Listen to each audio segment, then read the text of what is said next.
నమస్కారం, శుభదినం కార్యక్రమానికి స్వాగతం. మేషరాశి నుంచి మీనరాశి వరకు ద్వాదశ రాశుల వారికి ఈ రోజు ఏ విధంగా ఉండబోతోంది, నేటి పంచాంగ వివరాలను తెలియజేయడానికి మనతో పాటు స్టూడియోలో సిద్ధంగా ఉన్నారు విశ్వవిద్యాలయ అగ్రశ్రేణి తొలి మహిళా జ్యోతిష్య వాస్తు పట్టభద్ర, పంచాంగకర్త, జ్యోతిష్య మహోపాధ్యాయ, జ్యోతిష్య శాస్త్రంలో PhD గోల్డ్ మెడలిస్ట్ అయినటువంటి డాక్టర్ ఈడుపుగంటి పద్మజారాణి గారు.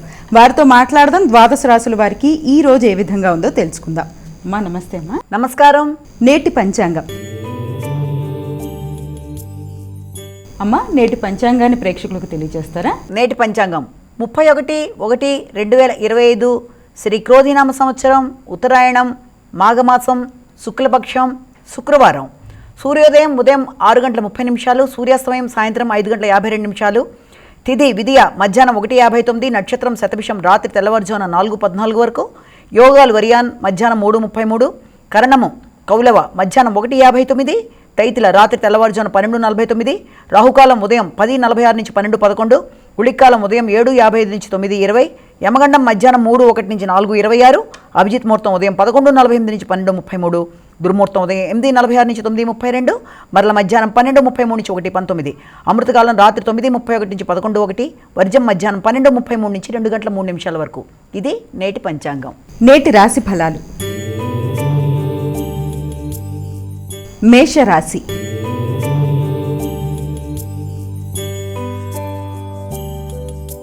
అమ్మ మేషరాశి వారికి ఎలా ఉంది ఈరోజు? మేషరాశి అశ్విని భరణి కృత్తిక ఒకటో పదం. మేషరాశి వాళ్ళకి ఆశించిన ఫలితాలు అందుకుంటారు. సంతానానికి సంబంధించిన విషయాల్లో ఎదురు చూస్తున్న అభివృద్ధికరమైన న్యూస్లు వినడం అనేది మీకు ఆనందాన్ని కలిగిస్తుంది. పడిన శ్రమకి తగిన ప్రతిఫలం, ఆదాయ విషయాలు అనుకూలంగా ఉంటాయి. తల్లి మొదలైన వారి యొక్క అనుకూలతలు మీకు లభిస్తాయి. వాటితో పాటుగా భాగస్వామితో కలిసి నూతన నిర్ణయాలు ఇంతకుముందు తీసుకున్నవన్నీ కూడా అమలుపరచడానికి ఆస్కారం అనేది ఉంది. వృషభ రాశి.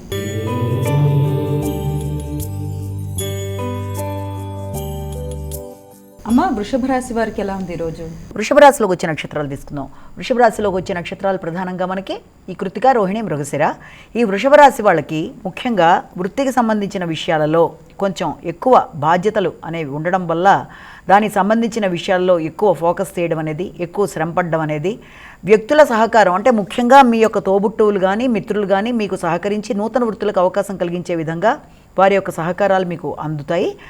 అంతేకాకుండా దూర ప్రదేశాల్లో ముఖ్యంగా మీకు కావలసిన ప్రదేశాల్లో స్థానచలనానికి కూడా అవకాశాలు లాంటివి కొంత మీకు లభించడం అనేది, విద్యా సంబంధమైన విషయాల్లో కూడా నూతన విద్యా విషయాలు తెలుసుకోవడం, నూతన విషయాలు తెలుసుకునే ఆహార స్వీకరణ, నూతన విషయాలు మీకు చాలా వరకు అనుకూలతల్ని ప్రసాదింపజేస్తాయి. మిథున రాశి.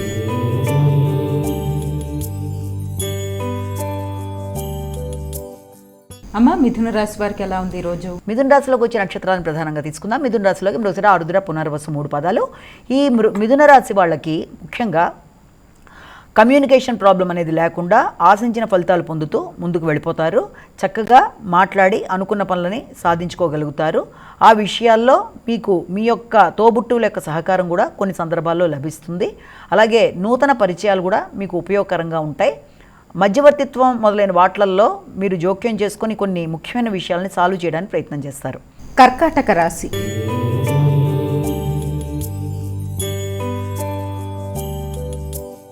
అమ్మ కర్కాటక రాశి వారికి ఎలా ఉంది ఈరోజు? కర్కాటక రాశిలోకి వచ్చిన నక్షత్రాలు పునర్వసు, పుష్యమి, ఆశ్లేష. ఈ యొక్క కర్కాటక రాశి వాళ్ళకి ఈ రోజున ఆర్థిక సంబంధమైన విషయాలు కొంత అసంతృప్తి కలుగుతుంది. మాటల విషయంలో కానీ లేకపోతే ఆర్థిక విషయాలు కానీ వాగ్దానాలు కానీ మీరు ఆశించిన స్థాయిలో నిలబెట్టుకోలేకపోవడం వల్ల కొంత అసంతృప్తి, ఇతరులకి ఏదైనా ముఖ్యమైన విషయాల్లో సహకరిస్తాను అన్నప్పుడు దాన్ని నిలబెట్టుకోలేకపోవడం వల్ల కొంత చికాకులు లాంటివి, రావలసిన ధనానికి సంబంధించిన విషయాలు కొంత వాయిదా పడడం వల్ల దానివల్ల కూడా కొంత అసంతృప్తి మొదలైన వాటిని అధిగమించే ప్రయత్నాలు ఈ రోజున చేయాలి. ఇదంతా తాత్కాలికమైన విషయాన్ని మీరు గుర్తుపెట్టుకున్నట్లయితే మానసికంగా అసంతృప్తి అనేది. సింహరాశి.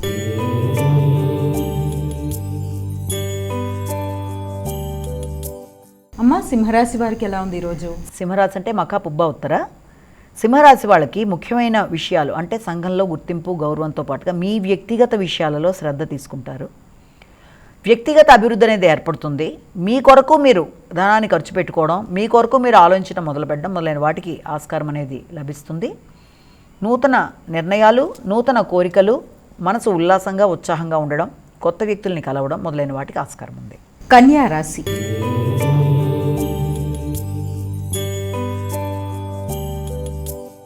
అమ్మ కన్యా రాశి వారికి ఎలా ఉంది ఈరోజు? కన్యారాశిలోకి వచ్చే నక్షత్రాలు ఉత్తర, హస్త, చిత్త. ఈ కన్యారాశి వాళ్ళకి ఈ రోజున ముఖ్యమైన విషయాలలో ఖర్చులు అధికంగా ఉన్నప్పటికీ కూడా మీకు వచ్చిన లాభాలని సద్వినియోగపరుచుకునే విధంగా మీరు ప్రణాళిక ఏర్పరచుకొని ఆ పరంగా ధనాన్ని డివైడ్ చేసుకొని దాని ప్రకారం దేనికి ఖర్చు పెడితే బాగుంటుందన్న విధానంలో మీరు ముందుకు వెళ్ళినట్లయితే ధనం మీకు నిరుపయోగం కాకుండా ఉంటుంది. అలాగే ఇంతకుముందు చేసిన రుణాలకు సంబంధించి కానీ లేకపోతే మీ వ్యక్తిగత విషయాలకు సంబంధించి కానీ కొంత ఖర్చు అనేది ఈ రోజున కనబడుతుంది. శ్రమ కూడా అధికంగా ఉంటుంది. మానసికంగా కాకుండా శారీరక శ్రమ అధికంగా ఉంటుంది. తులారాశి.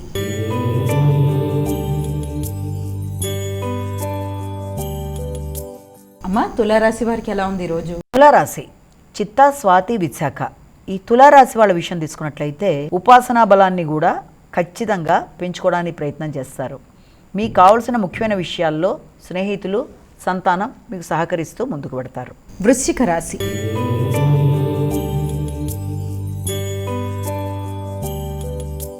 అమ్మ వృశ్చిక రాశి వారికి ఎలా ఉంది ఈరోజు? వృశ్చిక రాశి. వృశ్చిక రాశిలోకి వచ్చే నక్షత్రాలను తీసుకున్నట్లయితే ముఖ్యంగా విశాఖ, అనురాధ, జ్యేష్ఠ. వృశ్చిక రాశి వాళ్ళకి కుటుంబపరమైన విషయాలలో ముఖ్యంగా స్వగృహంలో ఏదన్నా నూతన ప్రణాళికలు అంటే ఏదన్నా ఒక గృహ నిర్మాణ నిమిత్తం కానీ స్థలాల కొనుగోలు విషయంలో కానీ మీరు చేసిన ప్రయత్నాలు కొంతవరకు ముందుకు వెళ్ళడానికి అవకాశం ఉన్నప్పటికీ కూడా ఆ విషయంలో మీకు మీ యొక్క వృత్తిలో మీ తోటి వ్యక్తులు మీకు సహకారం లభిస్తుంది. అంటే వారితో కలిపి నిర్ణయాలు తీసుకొని వారు కొన్న ప్రదేశాల్లో గృహ నిర్మాణం కొరకు కానీ వారు ఏదైనా వెహికల్ కొనుక్కున్నట్లయితే దాని బాగోగులు చర్చించి దాని పరమైన వెహికల్ కొనుక్కుంటే ఎలా ఉంటుందని అంటే ముఖ్యంగా వృత్తి స్థానంలో ఉండే వ్యక్తులతో సంప్రదించి గృహంలో అవసరమైన వస్తువుల కొనుగోలు విషయంలో కానీ వారి యొక్క సహాయ సహకారాలతో నిర్ణయాలు తీసుకుంటూ ముందుకు వెళ్ళడానికి ఆస్కారం ఉంది. ధనస్సు రాశి.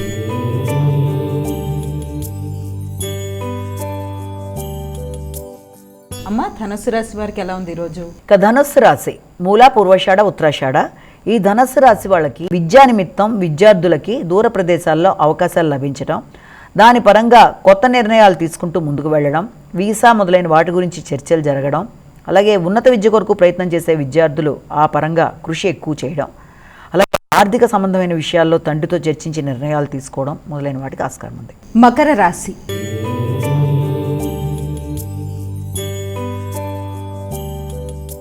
అమ్మ మకర రాశి వారికి ఎలా ఉంది ఈరోజు? ఇక మకర రాశి ఉత్తరాషాఢ, శ్రవణం, ధనిష్ట. ఈ మకర రాశి వాళ్ళకి ఈ రోజున ఆరోగ్య విషయంలో ముఖ్యంగా భాగస్వామి యొక్క ఆరోగ్య విషయం కానీ మీ ఆర్థిక నిర్ణయాల్లో కానీ మీరు సమన్వయం పాటిస్తూ ముందుకెళ్ళాలి. అంటే ఆర్థిక విషయాలు, ఆరోగ్య విషయాలు, భాగస్వామి నిర్ణయాలు, జీవిత భాగస్వామి ఆరోగ్యం, లేకపోతే మీ యొక్క సంఘంలో నూతన పరిచయాలు, వారి ద్వారా మీరు ఏర్పరచుకుంటున్న కొత్త నిర్ణయాలు మొదలైనవన్నీ కూడా సమన్వయపరుచుకుంటూ వెళ్ళకపోతే రెండింటినీ కూడా సరిగ్గా బ్యాలెన్స్ చేయడం అనేది కొంత కష్టం అవుతుంది. కుంభరాశి.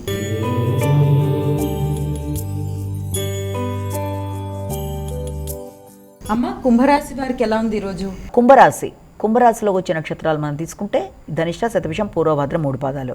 వీరికి ఈ రోజున నూతన పరిచయాలు, మైత్రి బంధాలు, మీ యొక్క కృషికి సంబంధించిన విషయాలలో మీరు విజయాలు సాధించి ఆ పరంగా కొత్త వ్యక్తుల్ని కలవడం అనేది, వృత్తిపరమైన విషయాలలో కొత్త వ్యక్తులని సంప్రదిస్తూ కొత్త నిర్ణయాలు తీసుకుంటూ ముందుకు వెళ్ళడం, భాగస్వామి వ్యవహారాల కోసం గట్టిగా కొన్ని నిర్ణయాలు తీసుకోవడం మొదలైన వాటికి ఆస్కారం ఉన్న రోజుగా మనం భావించవచ్చు. కానీ ప్రతి విషయాన్ని కూడా వాయిదా వేయడం వల్ల ఆ వచ్చిన అవకాశాలు కూడా కోల్పోయే అవకాశం ఉంది. కాబట్టి ఆ విషయంలో జాగ్రత్త తీసుకోవాలి. మీనరాశి.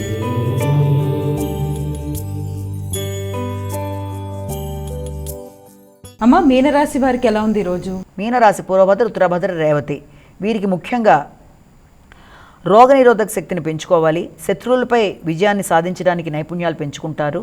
ముఖ్యంగా వృత్తికి సంబంధించి కొత్త ప్రయత్నాలు చేయడం అనేది మీ యొక్క స్థాయికి తగిన విధంగా అంటే ఇంకా ఉన్నతమైన స్థాయిలోకి మీరు వెళ్ళడానికి మీరు చేసే కృషి చాలా వరకు ఉపయోగపడుతుంది. అనుకోని శత్రువుల వల్ల కొంత ఇబ్బంది ఏర్పడి వచ్చిన అవకాశాలు తగ్గే అవకాశం ఉంది. కాబట్టి వీలైనంతవరకు ఆ విషయంలో జాగ్రత్తలు తీసుకుంటూ ముందుకు వెళ్ళాలి. అలాగే కొత్త వ్యక్తులతో మోసానికి గురి కాకుండా అది వృత్తికి సంబంధించి కానీ మధ్యవర్తుల ద్వారా కానీ కొత్త వ్యక్తుల ద్వారా కానీ ఏదన్నా కొనుగోలు వ్యవహారంలో వృత్తికి సంబంధించిన విషయాల్లో నిదానంగా వ్యవహరించి ముందుకు వెళ్ళాలి. ఆత్మీయులను సంప్రదించి వారి యొక్క సలహా సహకారంతో ధనాన్ని ఖర్చు పెట్టాలి. లేకపోతే కొత్త వ్యక్తుల వల్ల మోసాలు అయ్యే అవకాశం ఉంది కాబట్టి జాగ్రత్తలు అధికంగా తీసుకోవాలి. అమ్మ, ద్వాదశ రాశుల వారు ఈరోజు సులభంగా వారికి వారు చేసుకోగలిగే పరిహారాన్ని తెలియజేస్తారా? ద్వాదశ రాశుల వారికి పరిహారాన్ని మనం వాళ్ళు తీసుకున్నట్లయితే ముఖ్యంగా 12 రాశుల వారు తమ తమ వ్యక్తిగత దైవాన్ని ప్రార్థించుకుంటూ రోజును ప్రారంభిస్తారు. దాని ప్రకారం ముందుకెళ్తే అనుకూలంగానే ఉంటుంది. అది మాత్రమే కాకుండా ఇంకా అవకాశము, ఆసక్తి రెండూ కూడా ఉన్నట్లయితే తప్పనిసరిగా ఈ రోజున అమ్మవారికి సంబంధించిన స్తోత్రాలు, అలాగే లక్ష్మీదేవికి సంబంధించిన అష్టోత్తరాలు, శతనామావళి, ఇంకా ఏదైనా విశేషమైన ఉంటే అవన్నీ కూడా వినడం, చేసుకోగలిగితే చేసుకోవడం, దాంతోపాటుగా అవకాశం ఉన్నట్లయితే అమ్మవారి దేవాలయాలు సందర్శించడం కూడా చాలా చాలా చాలా మంచి ఫలితాలు ఇస్తుంది. ఆర్థిక సంబంధమైన విషయాల్లో, అలాగే అన్ని విధాల అభివృద్ధికి సంబంధించిన విషయాల్లో ఈ కార్యక్రమాలు కూడా మీకు ఉపయోగకరంగా ఉంటాయి. కాబట్టి అవకాశం ఉన్నట్లయితే వినడం, అలాగే సందర్శించడం కూడా మేలు.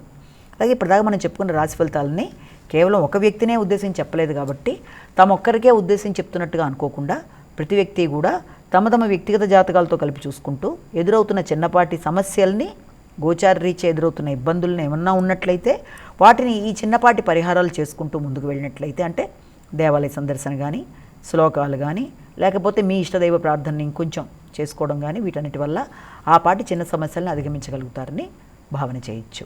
నేటి వైశిష్ట్యం.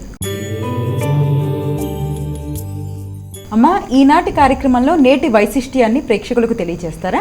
నేటి వైశిష్ట్యంలో భాగంగా ఈ రోజున మనం ఒక మోటివేషనల్ స్టోరీ అనుకోవచ్చు, ఒక చిన్న ఇన్స్పిరేషనల్ కథ లాంటిది మనం వినడం చేద్దాం. అంటే చాలామంది మనలో ఏమనుకుంటూ ఉంటారంటే, అసలు మా జీవితం వృధా, అసలు మాకే రకంగానూ ఉపయోగం లేదు మా జీవితం, కాబట్టి యూజ్లెస్గా ఉండిపోతున్నాం, ఇంతేనా మా లైఫ్ అని చాలామంది నిరుత్సాహపడిపోవడం, లేకపోతే ఆ డిప్రెషన్కి గురైపోయి వాళ్ళు అసలు ఇంకా దేన్ని ఏమీ చేయకుండా అలా ఉండిపోవడం, వాళ్ళ జీవితమే ఎందుకు ఉపయోగం లేదనుకుంటూ వెళ్ళిపోయే చాలామందికి ఇప్పుడు మనం ఒక చక్కటి ఈ కథని మాట్లాడుకొని దాని ద్వారా అలాంటి పరిస్థితులు ఉంటే వాటిని మనం ఏమైనా అధిగమించగలమా, అసలు అలాంటి పరిస్థితులు ఉంటాయా అన్న విషయాలు మొదలైనవన్నీ కూడా మనం ఈ చిన్న కథలో తెలుసుకోవడానికి ప్రయత్నం చేద్దాం. అంటే ఎవరైతే మాకు ఇక జీవితం నిరాశ, నిస్పృహలు, మాకు ఇంకేం లేదు లైఫ్లో, మేము ఇంతే, మేము దేనికి పనికిరాం అనుకుని బాధపడే వారందరికీ కూడా తప్పనిసరిగా ఇది కొంతవరకు వినడం వల్ల అది ఉపయోగకరంగా ఉంటుందేమో అని మనం భావిస్తూ మనం తెలుసుకుందాం ఈ కథ. ఒకానొకప్పుడు ఒక ప్రదేశంలో ఒక సాధువు దగ్గరికి ఒక అబ్బాయి వస్తాడు.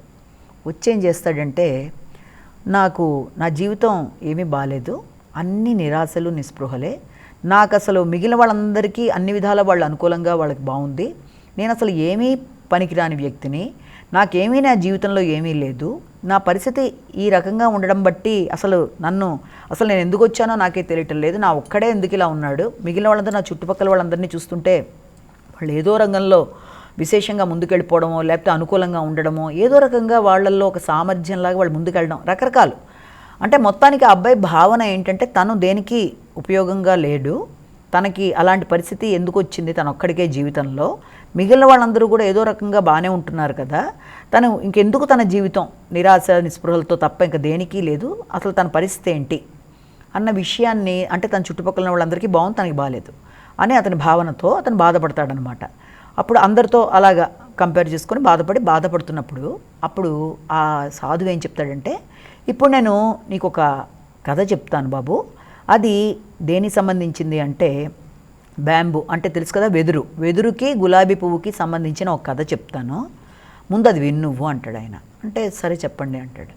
ఒకానొక ప్రదేశంలో చాలా చక్కగా అందమైన గులాబీ పూలు విపరీతంగా పూస్తూ ఉంటాయి. అంటే ఆ ప్రదేశంలోనే వాటి వెనకాల ఇంకొక చోట కొంచెం వాటికి దగ్గరగా ఈ బ్యాంబూ ట్రీస్ అంటే ఈ వెదురు మొక్కలు తెలుసు కదా, చాలా హైట్లో చాలా స్ట్రాంగ్గా ఉంటాయి, అవి దాని వెనకాలే ఉంటాయి.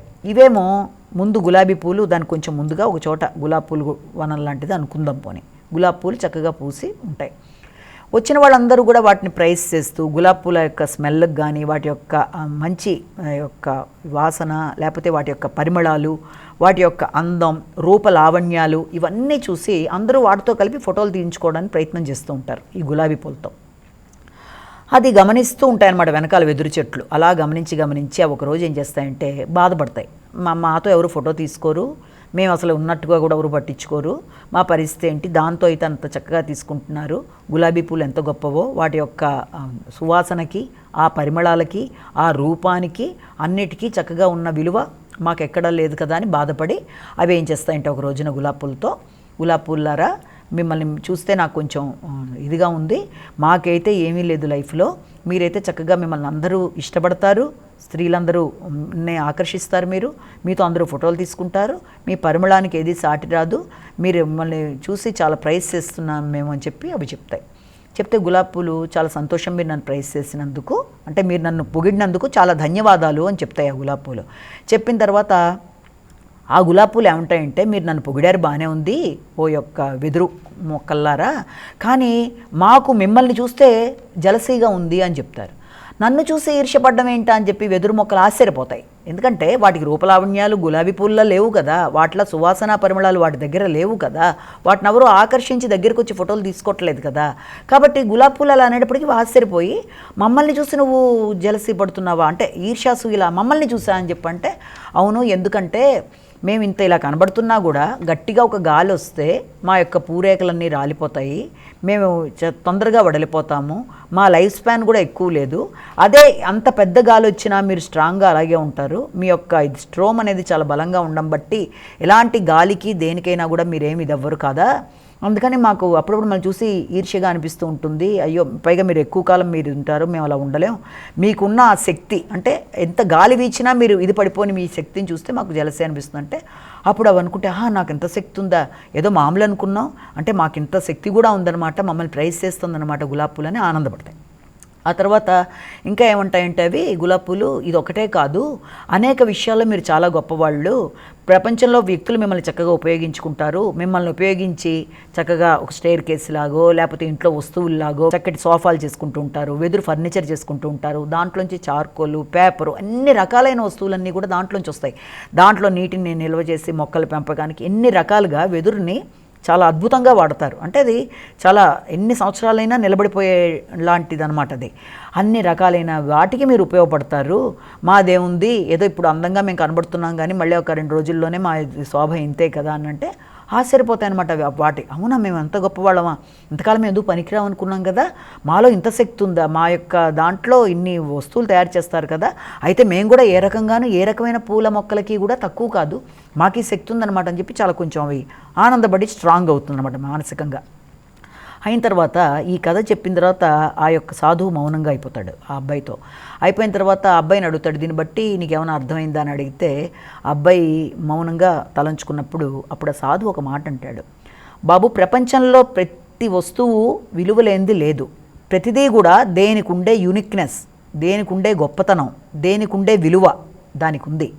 మనం ఎంతసేపు కూడా ఇతరులతో కంపేర్ చేసుకొని మనం వాళ్ళకంటే అన్ని విషయాల్లోనూ అధములం, మనం వాళ్ళలా ఎదగలేకపోతున్నాము, వాళ్ళు చాలా గొప్పవాళ్ళు అంటూ సమయాన్ని వృధా చేసుకుంటూ వెళ్ళే కన్నా నీలో ఇంటర్నల్గా అంటే లోపల హిడెన్గా అంటే అంతర్గతంగా దాగి ఉన్న టాలెంట్ అంటే నీ యొక్క శక్తి, ప్రతి వ్యక్తికి ఖచ్చితంగా ఏదో శక్తి ఉంటుంది కాబట్టి దాన్ని ఉపయోగించుకోవాలన్నది తెలుసుకోవాలి. కాబట్టి నిన్ను ఊరికే దేవుడేం పుట్టించలేదు నాయన, నీకు ఏదో శక్తి ఖచ్చితంగా ఉండే ఉంటుంది, నువ్వు ఇలా బాధపడుతూ నా జీవితం వింటే నేను ఇలాంటి వాడిని నాకేమీ పనికిరాను అని అనుకునే కన్నా చక్కగా ఇప్పుడు ఈ గులాబీ పూలు తర్వాత ఈ బ్యాంబూ అంటే ఈ యొక్క వెదురు మొక్కని చూసి ఈ కథ బట్టి నువ్వు తెలుసుకున్న విషయాన్ని నీ జీవితంలో అన్వయించుకుంటూ నువ్వు గనక ముందుకెడితే బాగుంటుంది నీకు అన్నట్టుగా ఆయన చెప్తాడు. అప్పుడు ఏం చేస్తారు వెంటనే, ఇప్పుడు ఈ కథ ద్వారా మనకి ఏం తెలుస్తుంది అంటే తప్పనిసరిగా ఒక విషయాన్ని మనం ఇక్కడ గమనించాలి. ఏంటంటే ప్రతి వ్యక్తికి ఇంటర్నల్గా చాలా హిడెన్ టాలెంట్స్ అనేవి ఉంటాయి. ప్రతి వ్యక్తి వేస్ట్ ఏం కాదు, ఎవరికి ఉండే టాలెంట్స్ ఎవరికి ఉండే శక్తి వాడికి ఇచ్చాడు దేవుడు. నేచర్ అనేది వ్యక్తిని పుట్టించింది అంటే తప్పనిసరిగా అన్ని విధాల అనుకూలతలు అనేవి వ్యక్తిలో ఉంటాయి, దాన్ని మనం వాడుకోవాలి. అంతేగాని ఇతరులతో కంపేర్ చేసుకొని టైం వేస్ట్ చేసుకొని మేము ఎందుకు పనికిరాం అనుకునే కన్నా ఆ కంపేర్ చేసుకునే సమయంలో వాళ్ళని చూసి జలసీ పడకుండా మనకుండే టాలెంట్ ఏంటో మనం బయటికి తీసి కష్టపడి శ్రమ చేసి ఆ టాలెంట్ని కనుక చూపించుకుంటూ ముందుకు వెడితే ప్రతి వ్యక్తి ఒక అద్భుతమే, ప్రతి వ్యక్తి ఇంకో వ్యక్తికి తప్పనిసరిగా ఉపయోగపడతాడు. అలా లేకుండా ఎవరు పుట్టించలేదు కాబట్టి భగవంతుడు అనేవాడు తప్పనిసరిగా నువ్వు అలా ఇన్ఫీరియారిటీ అనేది పోగొట్టుకొని ఆత్మవిశ్వాసాన్ని పెంచుకొని నీకుండే ఇంటర్నల్ టాలెంట్ని బయటికి చూపిస్తూ దానికోసం కృషి చేసి ఇతరుల మీద జలసీ పడకుండా ముందుకు గనక వెళ్ళినట్లయితే జీవితంలో అందరూ వాళ్ళ టాలెంట్లను ఎగ్జిబిట్ చేసుకుంటూ ముందుకు పెడితే ప్రతి వాళ్ళు యూనిక్కే, ఎవరి టాలెంట్ వాళ్ళదన్న విషయాన్ని మనం గుర్తు చేసుకుంటూ ఈ కథని మనం ముగిద్దాం. నమస్కారం. ఇది ఈనాటి మన శుభదినం కార్యక్రమం. మరో కార్యక్రమంతో మళ్ళీ కలుసుకుందాం. అంతవరకు సెలవు. నమస్కారం.